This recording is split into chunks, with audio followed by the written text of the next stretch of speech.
ल आज चाहिँ के भन्दाखेरि शङ्ख छ मेरो हातमा। मैले शङ्ख बजाउन थालेको कति दिन भयो आमा? 100 दिन भयो भने 100 होइन 150 चाहिँ दिन भयो होला। पोहोरदेखि बजाएको भयो 150 दिन भयो 150 दिन चाहिँ भयो बजाउन थालेको भयो। अनि यो शङ्ख ल्याएपछि पूजा गरेर राख्नुहुन्थ्यो। आमालाई चाहिँ बजाइराख्नु पर्ने। शङ्खध्वनि चाहिँ आमालाई के हुन्छ? बजाइराख्नु पर्ने सधैँ सधैँ बिहान बेलुका बिहान बेलुकै बजाउनु पर्ने।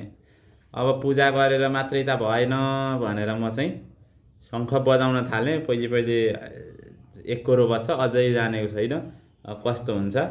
आमालाई चाहिँ आज शङ्ख बजाएको शङ्खध्वनि लागेको राम्रो हुन्छ। बुबाले नि सुन्नुहुन्छ। तैँले हाल भिडियो भन्नुभयो अनि म चाहिँ अब के गर्दैछु? शङ्ख बजाउँदैछु। शङ्ख बजाउँदैछु। अब सुन्नु है त लु। ल ल ल अलिकति पानी हालौँ।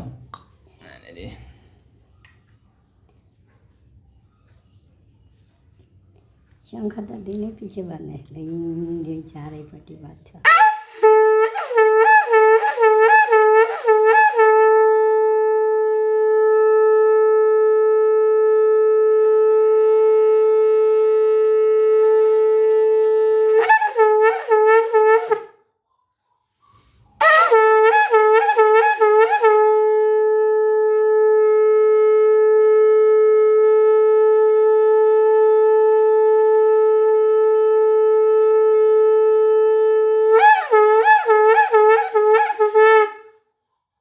ल कस्तो बज्यो?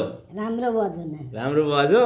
त्यत्तिकै सधैँभरि गर्नु पन्न आओस्, दीक्षा पन्न आओस्, सुफल होस्, कल्याण होस्। अब छिट्टै जागिर खानुपर्छ।